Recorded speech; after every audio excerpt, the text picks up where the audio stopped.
Good morning, good afternoon, good evening. I'm Jessie Brand, and I'm the Director of Programs and Operations for the Global Wellness Summit and Institute. Welcome to the third Blueprints of Wellbeing webinar. Please introduce yourself in the chat and let us know where you're joining us from. Before we start, here are some quick logistics. Please feel free to select speaker or gallery view. Please keep yourself muted when you're not speaking, and I've muted everyone. Please turn your camera on if you can. This webinar is being recorded and we will share the recording along with the chat, important information, and the slide deck in a follow-up email to everyone who has registered. Please post your questions in the chat, but keep in mind that we likely can't address all of them. It's now my pleasure to introduce JF Garneau, co-chair of the Wellness Communities and Real Estate Initiative. JF, good morning, over to you, or good afternoon, over to you. Thank you, Jessie. Good morning, good afternoon, good evening to all of you joining us today. I'm JF Garneau. I'm speaking to you from Geneva, Switzerland, where I serve as founder and chief possibilities officer of Initial Real Estate and Alio Building Wellbeing. We focus on building places that love you back. But more importantly, as Jessie mentioned, I co-chair the Wellness Communities and Real Estate Initiative at GWI, along with Terry Slavik-Suyuki, who is also on this call. So it's my pleasure to welcome you to our ongoing webinar series, Blueprints of Wellbeing, Conversations with the Visionary Minds Shaping Real Estate. As Jessie mentioned, this is our third installment in our series leading up to GWI's Wellness Communities and Real Estate Symposium, which will take place this June in New York City, and we truly hope to see you there. I've been in the business in the industry for 4 decades now, and as wellness and real estate meet, it is the foremost gathering of experts in this field. So let me just preface this by mentioning why this conversation matters. We know that 85% of our health outcomes are determined by our built environment. Considering that we spend on average a staggering 60 years of our lives indoor, it's clear that real estate has a profound impact on our well-being, not just as a backdrop to our daily lives, but as an active participant in shaping our health. At the Wellness Communities and Real Estate Initiative, we therefore ask, how do we create impact? We approach the built environment much like a conductor orchestrating a symphony or a music producer mixing the perfect track, balancing the 6 key elements that define well-being in space. That is social well-being, so interactions, connections, community; physical well-being, movement, nutrition, active lifestyles; mental well-being, fostering a sense of belonging, of purpose, and even of delight; environmental well-being, ensuring sustainability and access to nature; economic well-being, creating lasting value for people and places and guaranteeing access to everyone; and last but not least, civic well-being, building places where individuals feel engaged and empowered.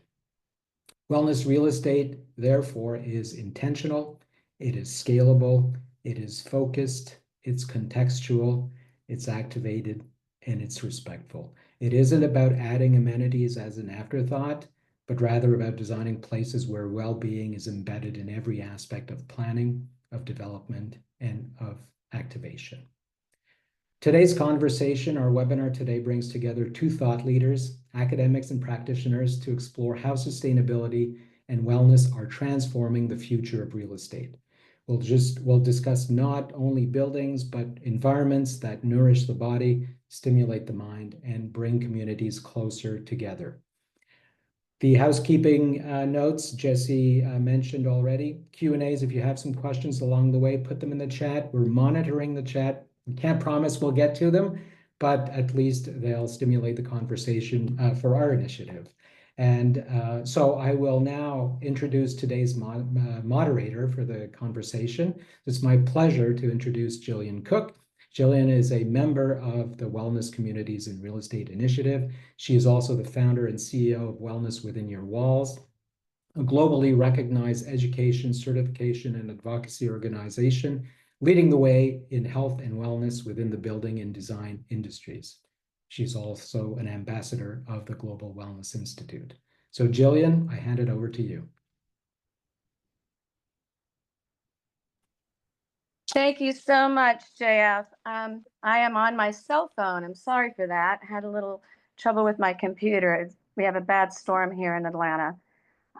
Today, we will be exploring further the intersection of sustainability and wellness. The use of these terms has transformed over the years, such that now describe policies, projects, and investments that provide benefits today without sacrificing environmental, social, and personal health in the future. We're thrilled to have two remarkable speakers here with us today who are at the forefront of this intersection. First, I'd like to welcome Ben Bulger, who I've had the pleasure of working with over the years. Ben is the Executive Director of Projects at the King's Foundation.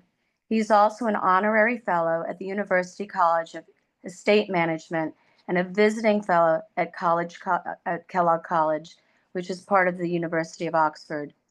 Ben's work embodies the very principles of regeneration and renewal. At the foundation, Ben has led collaborative planning and design frameworks that cover city expansions, new towns, brownfield remediation, town center regeneration, as well as heritage, ecological, and healthcare projects. Ben continues to shape what it means to design for wellness, focusing on community sustainability and scale. Ben's expertise is in bringing the past and the future together through thoughtful design. Every community tells a story of cultural relevance while prioritizing the well-being of its inhabitants. So glad you can join us today, Ben. Welcome. Also with us is Associate Professor Dr. David Howard. He is a global authority in sustainable urban development. David is an associate professor at the University of Oxford, a fellow at Kellogg College, and co-director of the Global Center on Healthcare and Urbanism at Kellogg College. The college uses interdisciplinary approach to embrace sustainable urban design and evidence-based healthcare. The center hosts public debates and promotes research on key urban issues affecting society today, with an aim to provoke discussion and constructive action, linking current best practices and emerging research. Welcome, David. Again, happy that you are joining us. Jillian, one moment. Sorry to interrupt. I'm wondering if Rami could advance the slides, or if that's not been. Okay, there we go. Sorry to interrupt, Jillian. Thank you. No problem, Terry. Thank you. As we discuss the blueprint of well-being, we will explore how we can bridge the worlds of sustainability and wellness in real estate. From regenerative housing and resilience to creating inclusive spaces that address both mental and physical health and well-being, we'll uncover how these visionary leaders are reshaping how and where we live. So Ben, let's start off with the King's Foundation's vision for sustainable communities focuses on well-being. Inspired by the royal founding president, King Charles, the King's Foundation vision is a world where we live in harmony with nature to improve the well-being of people, places, and our beautiful planet. Thousands of students gain knowledge, well-being, and confidence through the King's Foundation educational programs each year. Heritage sites throughout the UK provide hundreds of thousands of visitors each year with sustainable examples of place, including the estate Dumfries House, which is in Cumnock, Scotland, and possibly some of our audience visited last year while they were at the Global Wellness Summit. But perhaps you can elaborate on the global reach and international scale of the King's Foundation's programs, and which specifically have community sustainability and well-being at the core. Thank you, Gillian, and thank you for the invitation to join you today. Yes, absolutely. To be honest, I find it a bit tricky to keep up at the moment with the foundation, but we operate across 6 centres in the UK, as you alluded to, and through our School of Traditional Arts, we're also linked to 7 centres around the world in Saudi, Qatar, China, Egypt, Pakistan, Azerbaijan. And then we work on projects that my team does, which is the physical projects that get developed on the ground. I think in relation to the topic of wellness, well-being, there's obviously a very close relationship between His Majesty's vision of harmony, which involves a deep respect of nature and learning from nature. And I think what he's often said and does continue to try and get across is that we are part of nature, not apart from nature. And we need to undergo a fundamental cognitive shift to see ourselves as part of the natural world and part of the biosphere, rather than seeing the natural world as something that we exploit for our own ends. So what we try and do, we run what we call we're quite unusual in that we're neither a specific university nor just a commercial practice. We kind of sit in the middle in developing what we call a learn, practice, teach model. And we have education practices. We partner with universities such as David's at Oxford and other universities. And then we put things into practice on the ground and then try and monitor how those work. So I think the core thing for us is amongst the 15,000 students that we train every year from all age groups, from STEM programs at younger pupils all the way up to mature students, is to see, I think the interesting for us is to explore in different parts of the world and in different settings how different cultures and different people explore this notion of harmony, what it means to them in a specific place, and what are those universal principles that bind us all together as a human species, and what are those wonderful differences and the diversity that exists in different places of different geographies, cultures, and climates. And I think that's the journey we're on, really, because I think you can begin to explore. Once you begin to take an idea of let's say building a sustainable house, and you try and deliver that in the UK, you deliver it in Guyana, you deliver it in Bahrain. How does that house and shape itself in those different cultures and climates, I think, is when you begin to see those principles at play. So that's just sort of how we like to operate.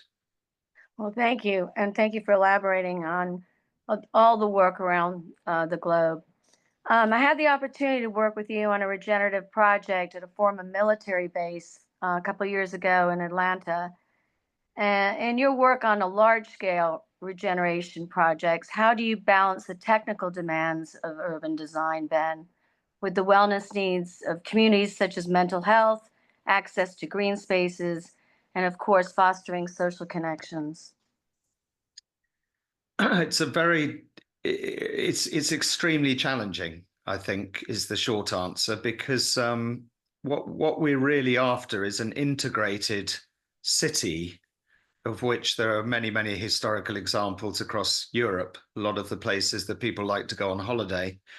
But in the last 100 years, or certainly 70, 80, 90 years, we have zoned our lives and compartmentalized our lives through a planning system based on zoning. And by zoning, I mean putting light industrial in one area, putting schools in another, putting retail in another, and putting housing in another. And the slight irony of that is, of course, if you rewind the clock 100 years, when cities were, after the industrial or during the Industrial Revolution, sort of dirty, smelly, disease-ridden places, part of the reason for this zoning in planning terms was precisely to help with well-being. Its planning is based on bettering society and improving health outcomes. And there was this vision that the modern movement had, which is the way you do that is by demolishing, quite literally demolishing the European city, getting rid of streets and squares and this sort of squalor, and building skyscrapers in big parks that everyone can enjoy fresh air. And of course, because we then had the motor car, everybody can enjoy a hectare of, or an acre at least, of garden and have a suburban house. And then everyone can drive everywhere and the world will be great. Of course, what we've realized in more recent times is a lot of those light industrial uses are now clean. They're quiet, they're compatible with living, and we've created sedentary lifestyles where people from a very early age are driven to school and driven everywhere in their daily lives. So we've got a population that's morbidly obese in many quarters, pollution coming out of motor cars, as Leon Krier has elegantly shown in this sort of cartoon. And we've created our own negative health outcomes. So it's almost trying to rediscover this integrated form of planning where we mix the uses together, we mix the workplaces, we mix the schools with the housing in order to create good walkable communities and good walkable neighborhoods that are based around positive public realm where people can meet and greet and bump into each other in the streets, and then you get the benefits from that. So it's almost going back to what we already knew, but having to do that in a world that's been segregated into many, many sectors. And you're so fortunate living in the UK because, you stumble into a village every few miles. And so the reminder is there of the way it was and how it can be. And all over the world, we have these examples that we can just revisit and learn from. Wellness initiatives often focus then on global best practices, but regeneration projects are inherently local. Can you explain how your focus on community and stakeholder engagement ensures effective collaboration so wellness strategies honor the culture and historical character of the communities you're regenerating? Yeah, so the king once said, and we're true to this all along, if you put the person at the center of the design process, you can't go far wrong. And so we literally do that. So every project that we engage in, from a hospital all the way through to a new town, we engage with the stakeholder groups, either existing or we figure out who's likely to be occupying these places we're designing. And in fact, to go further with the medical analogy, although it's not always a good one, most people have been to the doctor.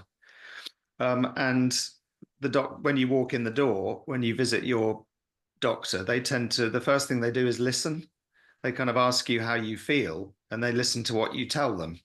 Well, that's exactly what we do when we go into a community. The first thing we do is not say, here's some plans we've already come up with, and we're hiring some consultants, some communications consultants to tell you how to like what we've done. We genuinely turn up with a blank sheet of paper and we ask people about their place. We ask them any concerns they have. We get them to tell us about their place, both positive and negative. And we classify that into natural, social, financial, and built capital. So we begin to understand and collate the information that they're telling us.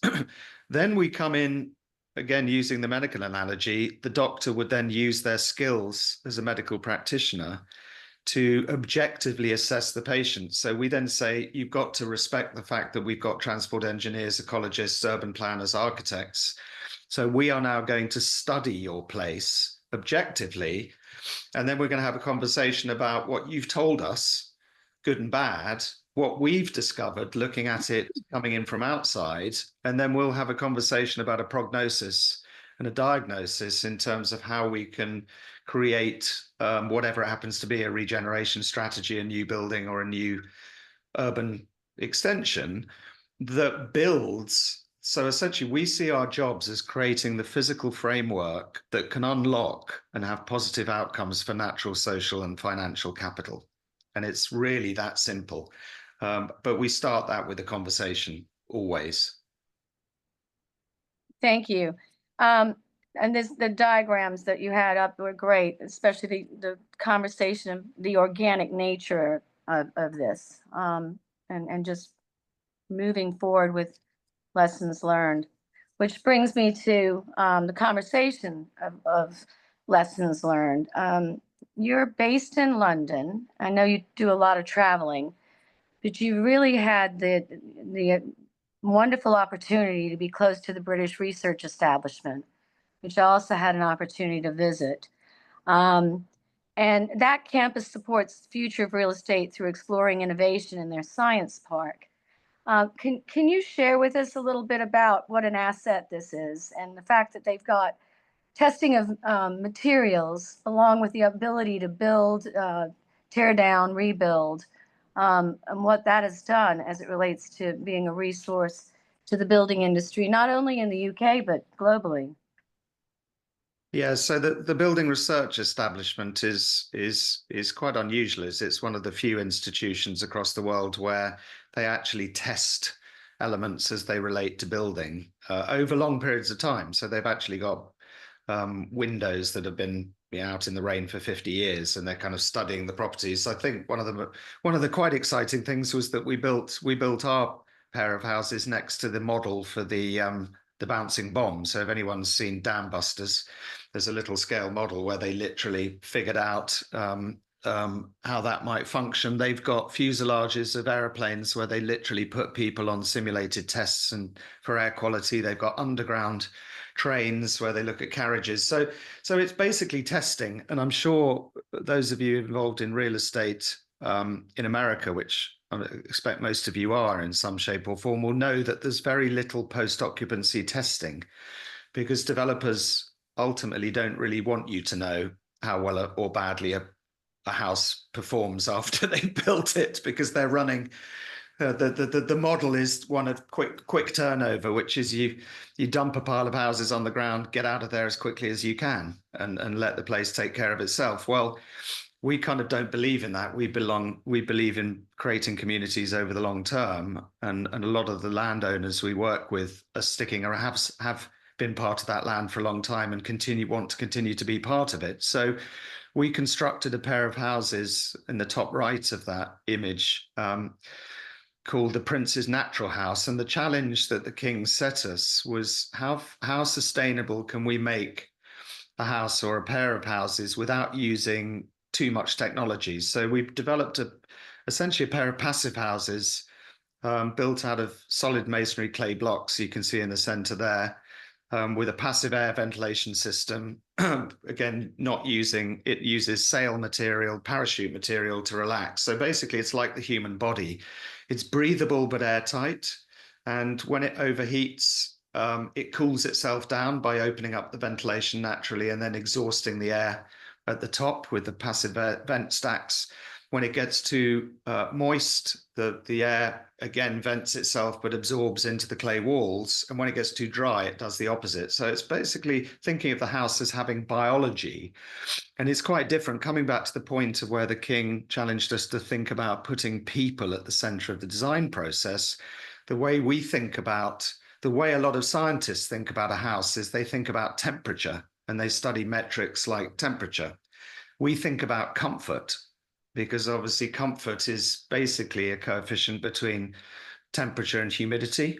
And if you think again about health, there's this wonderful little rhomboid that has this magical coefficient between temperature and moisture, at which human health is happy. So too dry and too hot isn't good, too wet and too cold isn't good, and likewise. So again, this house regulates itself so that it's sort of in that sweet spot.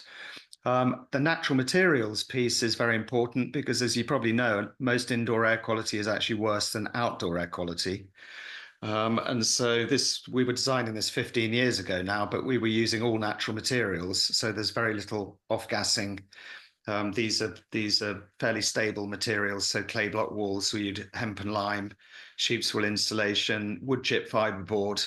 So these are all natural materials that are kind of breathable, and as far as we know, not harmful to human health. And I think when we were working on this project, there was a shocking statistic which stuck in my mind, which is Dr. David Strong said 100 years ago or something like, we used 55 basic core building materials, and only lead, and a couple of those were harmful to human health. Today we use 55,000, and less than half of those have been tested for toxicity.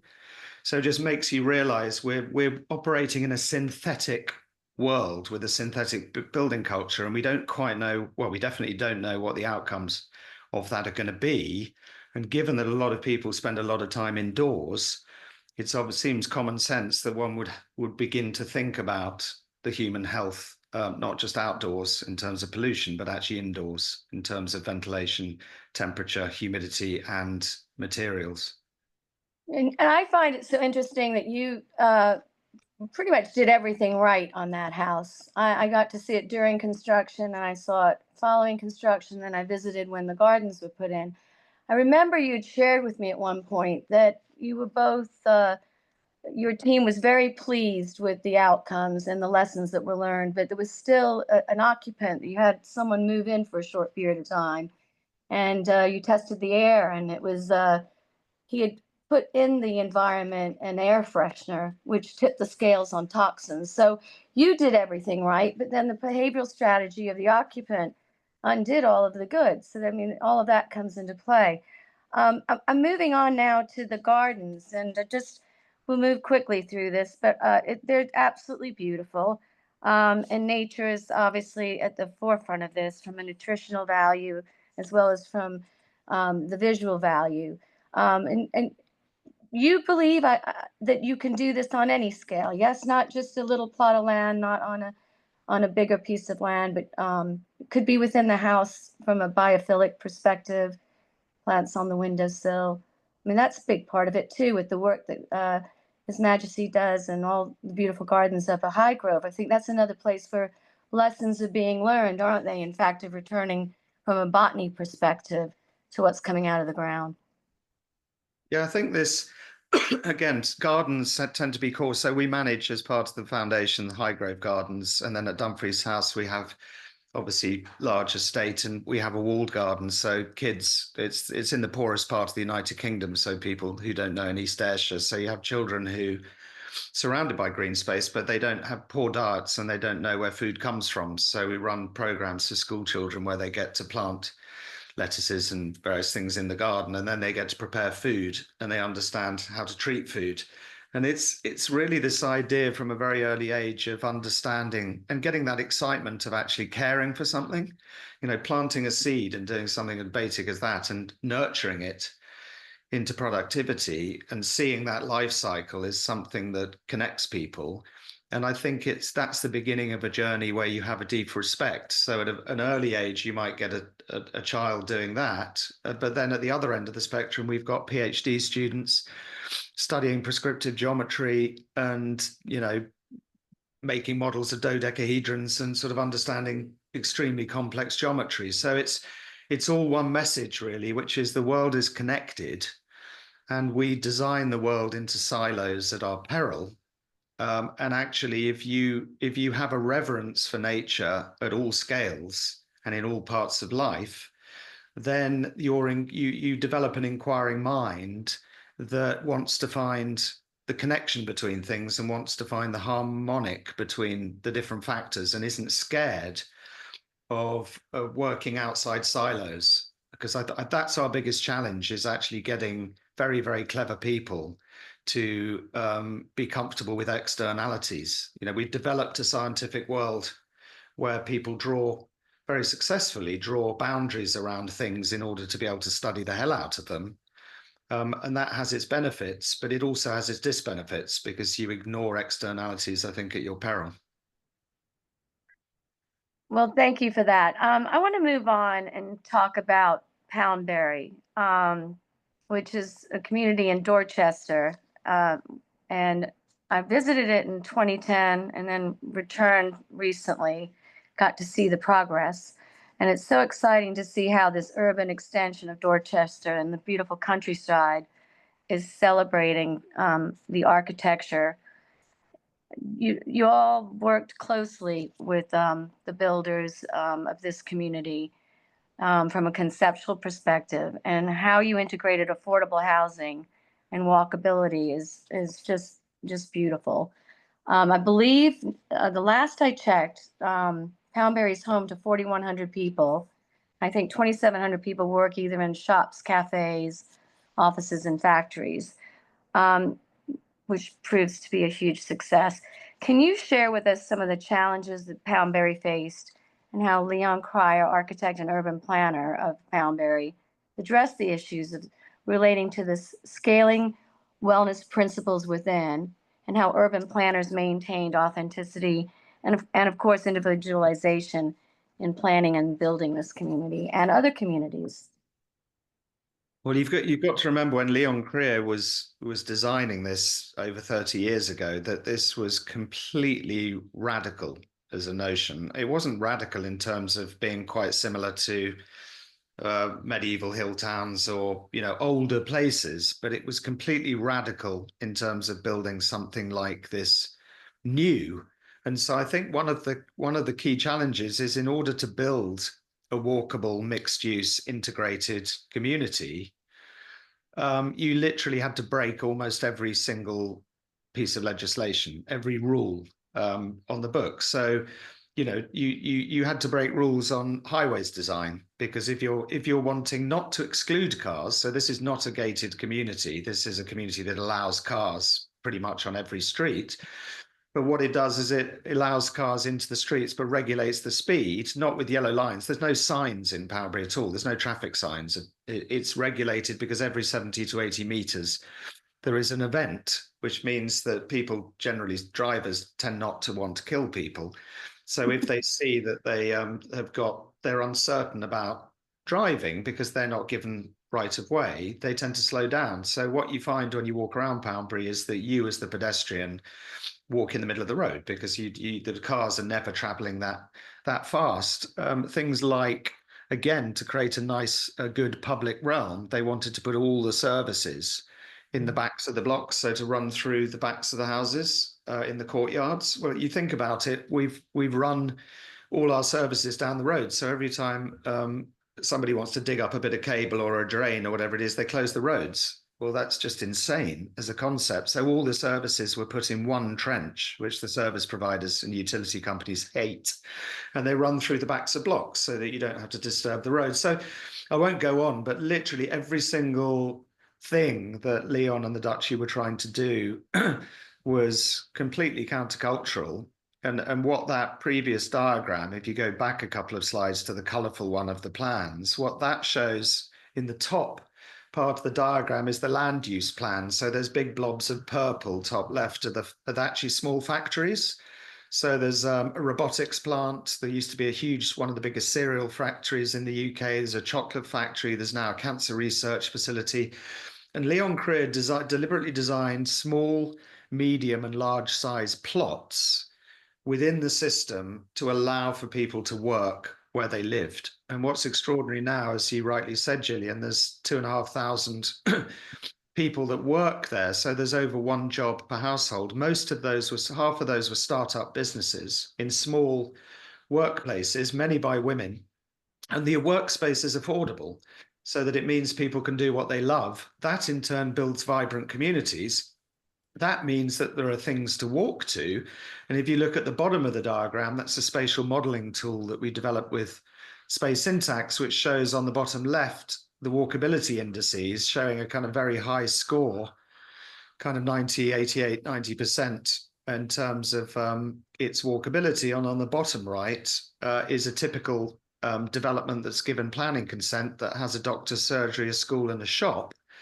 And even if you have those facilities within 5-6 minute walk, it's still not really walkable, because people will tend to get in their cars to drive to them. So you're basically having negative health impacts in terms of driving, not walking, pollution, and obviously just the general social nature of a place where people are bumping into each other in the street. So to make a walkable community is easy to say, but it's extremely difficult in today's world to actually deliver.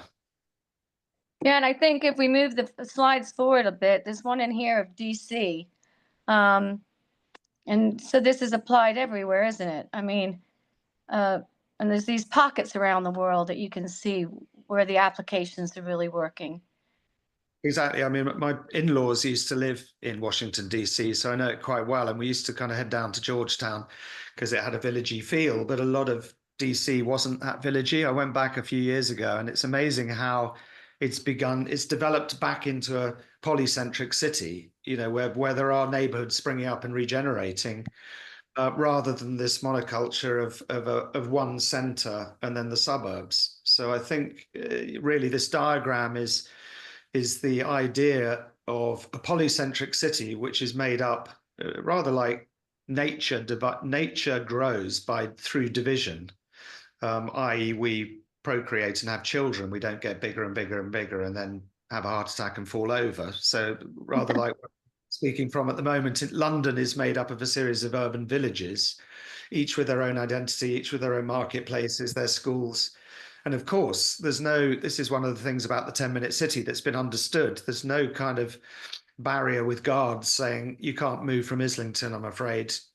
It's an open and free and democratic city, but what it means is that you can live and work. You have the choice to live and work and shop and send your kids to school in each of those villages. So I'm going to move back to Poundbury. And what I thought would be nice is if we could just run through a few pictures of Poundbury and chat a little bit about it. I had the opportunity to tour it with you, I think on 2 occasions. But this is the overview. But let's continue. So everywhere you turn now, at first it was a lot of land that was undeveloped, but even the way it was developed in the quadrants, in the pockets, one was finished before the next was moved on to. But of course, the greenscapes were being considered at all times. But do you want to chat a little bit about how the architecture and the green spaces all work together? And I found it really interesting that we were walking through the village and you said, Jillian, who do you think lives in this house versus that house? And I said, well, what do you mean by that? And you said, oh, I'm asking you a socioeconomic question, Jillian. Who do you think lives where? And I remember answering the question, I would not know. I would have no idea who lived where because it's just all so beautiful. And you had shared with me that in some cases on the buildings, there was one door that went into a very small studio, whereas another door went into the entry and it might be a quite large townhouse. But you wouldn't know it. The architecture is just seamless, and you wouldn't, and which what is I believe makes Poundbury even more special in how that was accomplished. But you want to elaborate on that a little bit as we look at some of these slides.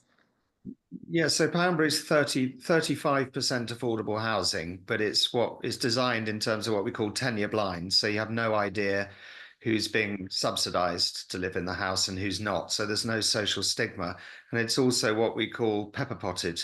So you don't zone it in one place. Cynically, developers will take the least valuable bit of land next to a road and stick all the poor people there. It's a kind of stick all the wealthy people in the most valuable of land. We make sure that there's no more than 7 homes clustered unless it's in an apartment building, and essentially, again, everyone gets to enjoy, no matter what their economic background, they all get to enjoy the same high quality of public realm. In terms of the green space, Leon Creer actually agglomerated a lot of the green space on the outside, so you're never more than 5 minutes from a large open green area. But this is a little bit more like a medieval city where the streets are quite tight and they haven't got big gardens. So it's not similar to the garden village principles where you have big front gardens, because people tend not to garden too much anymore. And so that instead of having lots and lots of big gardens, the gardens are smaller, the front spaces are smaller, but you have open farmland on the outskirts, such that if we end up with a crisis, which is quite possible, you will be able to grow produce at scale, and it probably becomes more useful joined together than it does spread out in private gardens. So that's a deliberate ploy on Leon's part. Well, thank you for that. We're just going to look at a few more photographs of Poundbury and move on and chat with David a little bit. It's just amazing. There's the businesses that were integrated into the land, and there's spa services. A lot of wellness has been paid attention to. The beautiful flowers that are wild and the exercise areas and the pollinators through the orchards and the gardens. Just beautiful. And then the community engagement, there's a community center there, and there's a lot of challenges that take place. I think there was a carbon footprint challenge that I think I'm going to model from our neighborhood here in Atlantis. So learned so many lessons. I hope our audience gets an opportunity to visit Poundbury at some point. But thank you, Ben. This has been very insightful. Thank you. So David, let's chat a little bit about sustainability and wellness. Your research on healthy urbanism affects best practices in creating sustainable urban development. how do you see sustainability and wellness working in tandem in urban development? Are there specific metrics or frameworks that you use to align these goals? And I don't know if we can get David up on the screen. Well, thank you very much, Gillian, for your question, and good to hear Ben. I've worked with Ben and the King's Foundation the last 15 years, and in part answer to that question, one of the key aspects is education. So we deliver a part-time master's and doctoral program for those involved in urban practice, architects, developers, engineers, planners, etc., or those just interested, so they can work and understand some of the aspects of sustainability and well-being while they're working.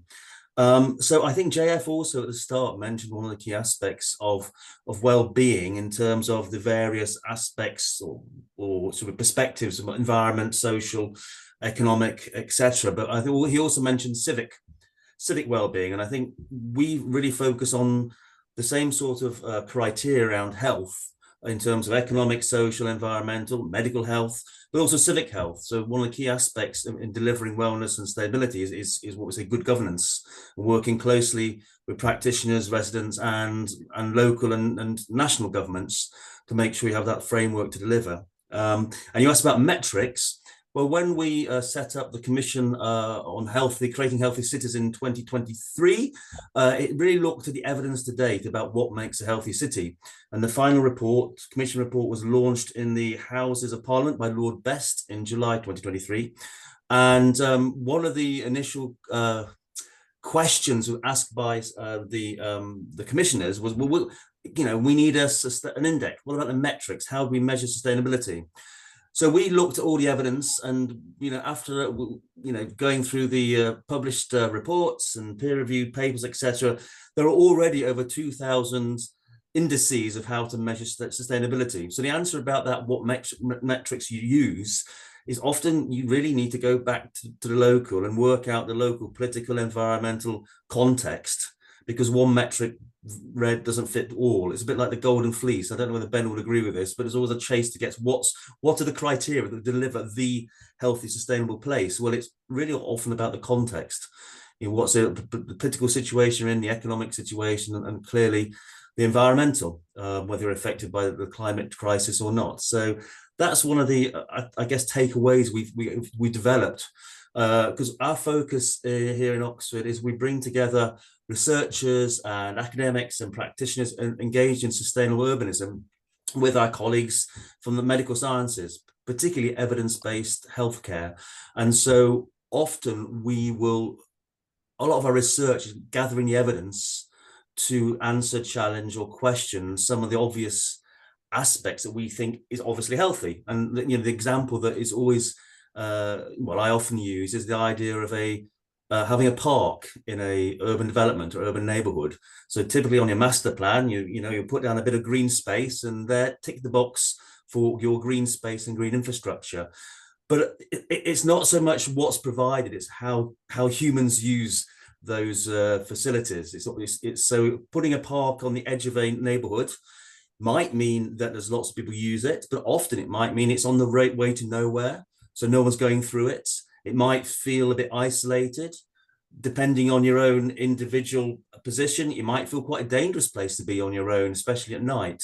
So the evidence we try to find is what works in creating a healthy city. And the Commission in the last few years of research has particularly looked at some 4 key themes, and these will be whizzing on your screens now, and I won't go through all the detail, but the key foci, we've been looking at built environment and urban design and placemaking in particular, and we work very closely with the King's Foundation, and Ben and I have just finished an enjoyable week in London with part-time students on a master's course looking at placemaking and urban design and what creates healthy places, looking at the practical aspect, but also looking at the evidence behind some of the current practices. We also look at key aspect of transport. I mean, places and people move. So to create a healthy city, or healthy neighborhood, you really want to look at movement and mobility. And I'm sort of preaching to the converted, I'm sure, but clearly active travel is one of the key aspects. And we also look at some of the benefits of facilitating active travel, whether it's walking, cycling, but also wheeling. I think it's important to make sure that urban design addresses all forms of abilities, and always to question yourself. I mean, we had a seminar recently, and the 15-minute city is a notion that's been around for a wee while. You know, the issue to walk, maybe to work, to food, to leisure facilities, to education. But that really means nothing if you're in a wheelchair. And we work closely with colleagues who are actively seeing how you should redesign, or should really redesign cities, urban spaces to be accessible to all. So active travel can actually benefit all. And the other aspect of looking at aspects of health and well-being, whether you're looking at social prescribing, is the benefits are often more or often stronger indirectly. So now when we look at cost research, we'll say, okay, how much does it cost to produce a cycle path? But what are the other benefits or costs from it? And so you can say, well, actually, the evidence shows that more people are cycling or walking, not only they become physically healthier, but their reduced costs of medical costs are reduced. They may be fitter and more likely to engage actively in the economy. So we often work with health economists to look at the economic benefits and the medical benefits from creating healthy spaces. So I think these last couple of themes were key in terms of the commission and really our research. I think it's key is aspect of good governance, and Ben talked about silos. And if you have various policymakers, planners, residents, practitioners not really talking to each other, I mean, that really is a key aspect to trying to generate a more successful alliance between sustainable urban development and well-being. And so again, I think if JF has probably preempted my sort of thoughts for this sort of section, this question, is it's placing health at the center. So when you're creating an urban neighborhood, a building, you're looking at, okay, how is this benefit or improve not the health of the residents and the health of the floor and floor around? So you're placing health at the center point. And a building is not just for shelter, it's all the other aspects. Creating a healthy population will be generally a more active, more economically productive population, but you're also reducing the costs of medical care, etc. Thank you very much for that. That was very in-depth. So subsequent to the conclusion of the Commission on Creating Healthy Cities, the Global Center of Healthcare and Urbanization published the Commission's report. What lessons from the evidence studied in the report do you feel could be adopted globally to bridge wellness and sustainability in real estate? Well, global is interesting because there are some arguments that there are certain forms of urbanization, urban processes that happen everywhere. That, you know, the cities are ordinary. What happens in one city will happen in another. But it's also a key is focusing on place and locality. And we have worked closely again with the King's Foundation on the Building a Legacy series of reports. We work with research interns here in Oxford to produce an annual report that really looks at some of the evidence behind creating healthy spaces. So globally, I guess you can do comparative studies and you can work out actually if, for example, a study in Chicago, in a hospital in Chicago, compared 23 people, well, compared 46 people who'd gone through the same medical operation, 23 were recovering in rooms that looked onto green spaces, 23 were not looking onto green spaces, they're looking onto a brick wall or whatever. And evidence showed that those who could see greenery were recovered in more rapidly, more effectively. And so there's that type of evidence that is probably universal, that humans generally react more positively to should we say, safe nature. I once was talking to students about this relationship between well-being and nature, and someone quite rightly pointed out, well, actually, if you're living next to a forest where there's a dangerous animal going to leap out on you, that's probably not very a positive aspect for health. But by and large, building in the health and also the economic benefits of working with nature, planning with nature, which is one of the reports we did with the King's Foundation, I think last year, is one of the key aspects. But they also have done quite a few studies, as you mentioned, the animals jumping out from a forest, bringing trained animals into hospitals and being with patients has had a really positive effect as well. So the combination of that and green spaces and It's great research, and we're seeing so much happening in that world moving forward with getting to healthier outcomes. As climate change reshapes the livability of urban areas, David, how should developers integrate wellness features into the built environment to ensure both resiliency and livability? Well, I think one of the key aspects of it, looking from a research perspective, it's almost redefining research. So what we do now quite closely with local community research as a process called patient public involvement is actually you go to communities and say, what communities tell you, or you ask them what's good for you, what do you want to know about? So traditionally researchers and practitioners would come across to a neighborhood and say, okay, this neighborhood needs sustainable urban drainage, this neighborhood needs a new hospital. So one of the I'd say slight revolutions in research is occurring is that actually research is generally community led. So when we're writing research grants now, we will have to show that actually it's something that which the residents have requested. So we work very closely in the last few years with residents, with the community research networks and local councils, local municipalities to make sure some of the research that's coming forward is actually necessary or wanted, as opposed to it's not research upon a community or a place, but it's with. And again, these types of community-led research can be underpinned by wider evidence. So the slide there is looking at the importance of blue and green infrastructure. And it's been shown in Manchester, a large and exciting city in Northern England, that actually when the council invested more in green infrastructure and when they informed the public, the voters, if you want to be quite efficient, about the benefits of green infrastructure, they found that residents were more willing to contribute to local taxes. So in Manchester, over £3 million, which I guess quite a few $1 million. It was increasing council tax collection because people recognise that actually the park, the benefit of active travel was not only helping them, it was helping the environment, and they were more likely to contribute in terms of the tax base to investment that they could see was benefiting themselves and their community. And we obviously can then just other aspects showing that certain forms of sustainable drainage systems, SUDs, often in the medium term are a lot cheaper to install than traditional draining systems. Green roofing, again, can outlast conventional roofing by 3 times and provides energy savings.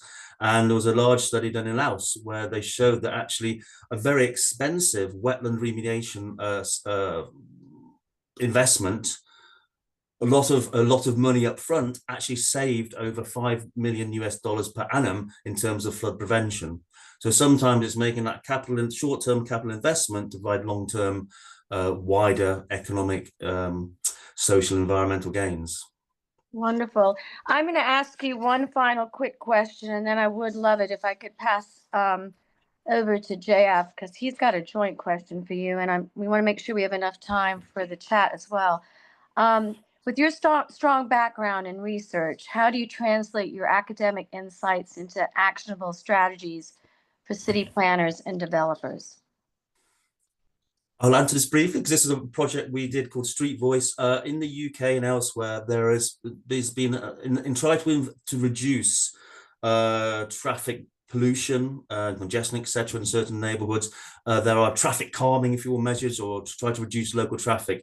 These have been very controversial, and so one of the ways to try and move forward is we hold citizens juries. So these are occasions over several weeks where represented members of the community come together and they listen to evidence about, let's say, low traffic neighborhoods. It might be evidence about provision of solar energy, etc. And often people have extreme views. So for example, low traffic neighborhoods, in this research we did in Oxford, which was a very right to have your car is a very highly contested issue in many UK cities. So in the same room over 4 weeks at the weekends, we'd have people who say it's my right to park my car outside my street and to drive it anywhere in Oxford.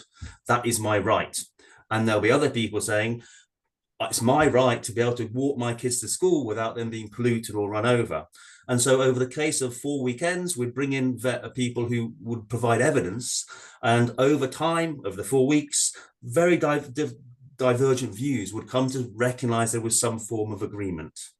Okay, and it might not be obvious. So the classic example is someone would see a traffic bollard that was making a street pedestrian. Someone would be very angry about that because that was preventing them driving down that street. Another person would be very happy about it because it meant their kids could play safely. And you're not going to change their opinion per se about low traffic neighborhoods, but they were both able, despite their very different polarized opinions, to recognize they both believed in fairness. And that's one of the ways, if you start having some connection between different, I could say, environmental or even political views, if you both find out through facilitation discussion, you both sort of believe in fairness or justice, then that's a way to move forward. And I think some of the so-called wicked or tricky situations we face in creating healthier spaces or places is that type of facilitated dialogue based on evidence. Well, thank you so much, David, and thank you, Ben. I so appreciate you both sharing your expertise today. I'm going to pass this right on to Jean-Francois since we're limited on time. Thanks again.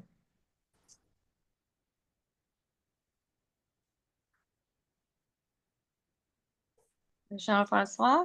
Yeah, JF, you muted. I'm here. Everything's good. Thank you both for that. I just have a quick question, maybe for both of you.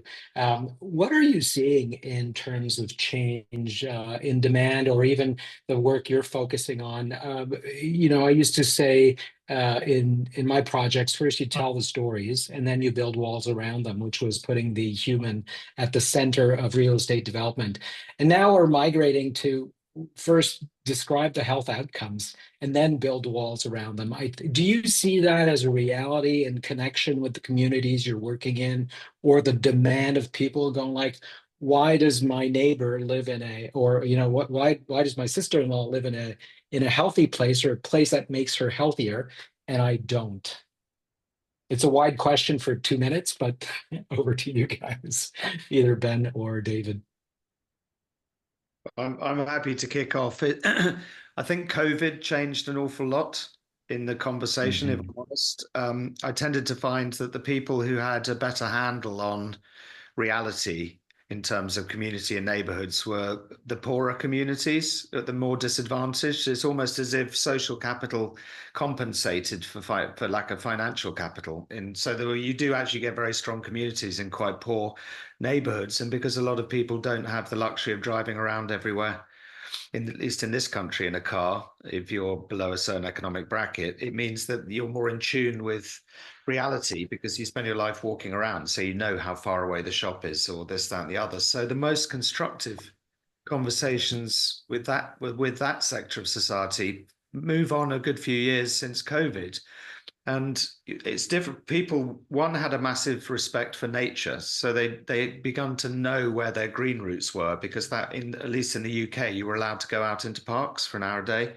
So people started to know, they traced where their routes were to their nearest park. And several people told me about journeys they'd taken that they'd never taken before. People got to notice things. So whether they were more observant, and bizarrely, people, I'm sure David and others might have done a study on this, but everybody started to bake bread and plant seeds. And it's almost like the primitive nature in people came out in terms of wanting to be more self-sufficient. So I find the conversations much easier now post-COVID, but sadly it takes a crisis often to get people to sit up and play. Thank you. David, last word to you. Last word. I think I sort of very much agree with Ben. I think evidence shows that as societies get wealthier overall, income disparities increase. So often the case is, why am I not living in somewhere like that? When it's often down to economic inequalities. And that sort of history shows that wealthier societies, there's winners and losers, and the gap between both tends over time historically to increase. Great. Thank you for those answers. And as is typical with these webinars, an hour into it, we're an hour and a half late. So I will just thank you very much, Ben and David, for sharing your insights and inspiring us to rethink the relationship between sustainability, wellness, and real estate. Our discussion has reminded us that creating spaces that prioritize health, longevity, and community and well-being is not just a possibility, but it's a must for the future of our cities and societies.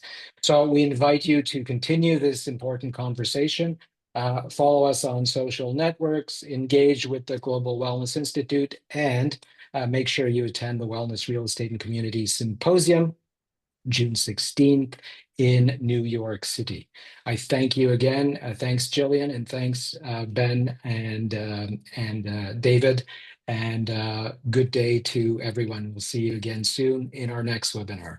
Thank you very much. Thank Thank all. you, Have a good day. everyone. Thank you very will much. Thank you. receive Bye. Thank you. follow-up emails. Thank you. for Bye-bye. taking Thank the you. time for joining us. Thank you, Jesse. Thank you. Thanks, Thank you, everyone. guys. Well Thank you. done. Thanks, Thank Raimi. you. Good job.